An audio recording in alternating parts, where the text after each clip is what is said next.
খবরের শুরুতেই জানিয়ে দিব সংবাদ শিরোনাম, পরে বিস্তারিত। ইউক্রেনে রাশিয়ার বিমান হামলায় ২৪ জন নিহত।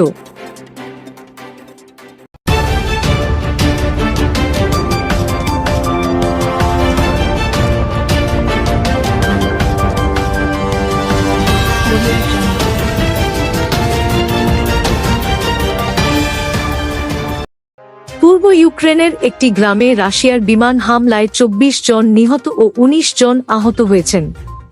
প্রেসিডেন্ট ভলোদিমির জেলেনস্কি জানিয়েছেন, হতাহতরা সবাই বেসামরিক নাগরিক। দোনেৎস্ক অঞ্চলের ইয়ারোভায় পেনশন নিতে লাইনে দাঁড়িয়েছিলেন তারা। খবর বিবিসির। দোনেৎস্কের আঞ্চলিক প্রধান ভাদিম ফিলাশকিন বলেছেন, বাসিন্দাদের নিরাপদ অঞ্চলে সরে যাওয়ার নির্দেশনা দেওয়া হয়েছে। পাশের শহর লিমানের স্থানীয় প্রশাসক ওলেক্সান্দ্র ঝুরাভুলিউক জানান, মঙ্গলবার স্থানীয় সময় সকাল 10:40 পেনশন বিতরণের সময় বর্বরোচিত হামলা হয়। নিহতদের বেশিরভাগই প্রবীণ নাগরিক। স্থানীয় কর্মকর্তারা জানিয়েছেন যে এলাকা থেকে ইতোমধ্যেই ২২ জনকে সরিয়ে নেওয়া হয়েছে। ইউক্রেনের রাষ্ট্রীয় জরুরি পরিষেবা ডিএসএনএস জানিয়েছে যে দোনেৎস্কে বস্তিগুলোতে রাশিয়ার গোলাবর্ষণে আরও ৩ জন নিহত হয়েছেন। প্রেসিডেন্ট জেলেনস্কি বলেন, বিশ্বের চুপ থাকা উচিত নয়। মার্কিন যুক্তরাষ্ট্র, ইউরোপ এবং জি-20 গোষ্ঠীভুক্ত দেশগুলোকে এগিয়ে আসার আহ্বান জানিয়েছেন তিনি। ইয়ারোভা রাশিয়া থেকে মাত্র কয়েক কিলোমিটার দূরে অবস্থিত। সাম্প্রতিক সপ্তাহগুলোতে ইউক্রেনীয় বেসামরিক নাগরিকদের ওপর রাশিয়ার অন্যতম বড় হামলার ঘটনা। আগস্টের শেষের দিকে ইউক্রেনের রাজধানী কিয়েভে রাতভর বিমান হামলায় ২৩ জন নিহত হন। এছাড়া সপ্তাহান্তে রাশিয়া কিয়েভে রেকর্ড ড্রোন ও ক্ষেপণাস্ত্র হামলা চালায় রাশিয়া।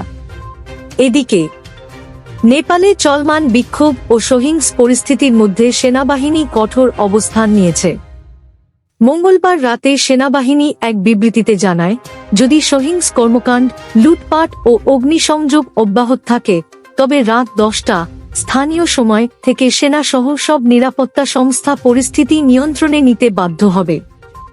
নেপাল সেনাবাহিনীর মুখপাত্র ব্রিগেডিয়ার জেনারেল রাজারাম বসনেত স্বাক্ষরিত বিবৃতিতে বলা হয়, কিছু গোষ্ঠী বর্তমান সংকটকে কাজে লাগিয়ে সাধারণ নাগরিক ও সরকারি বেসরকারি সম্পত্তির মারাত্মক ক্ষতি করছে, লুটপাটে লিপ্ত হচ্ছে এবং অগ্নিসংযোগ ঘটাচ্ছে।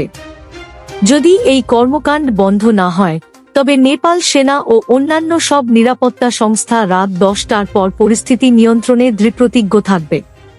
বিবৃতিতে আরও বলা হয়, সেনাবাহিনী জনগণের নিরাপত্তা ও রাষ্ট্র রক্ষাকে সর্বোচ্চ অগ্রাধিকার দিচ্ছে। এজন্য নাগরিকদের সেনাবাহিনীর এই প্রচেষ্টায় সহযোগিতা করার আহ্বান জানানো হয়েছে। সেনা কর্তৃপক্ষ জানিয়েছে, পরিস্থিতি পর্যালোচনার ভিত্তিতে পরবর্তী আপডেট জানানো হবে। এছাড়া লুট হওয়া অস্ত্রশস্ত্র ফেরত দেওয়ার জন্য সেনাবাহিনী আলটিমেটাম দিয়েছে। মুখপাত্র বসনেত বলেন, যারা অস্ত্র লুট করেছে আমরা তাদের রাত 10টার মধ্যে তা ফেরত দেওয়ার নির্দেশ দিচ্ছি। এর আগে মঙ্গলবার সন্ধ্যায় নেপালের সেনাপ্রধান অশোক রাজ সিগদেল জাতির উদ্দেশ্যে ভাষণ দেন। তিনি তরুণ প্রজন্মের বিক্ষোভকারীদের প্রতি আহ্বান জানিয়ে বলেন, সহিংস পথ পরিহার করে আলোচনার টেবিলে বসতে হবে। পরবর্তী ভিডিও পেতে আমাদের ইউটিউব চ্যানেলটি সাবস্ক্রাইব করে সাথে থাকুন।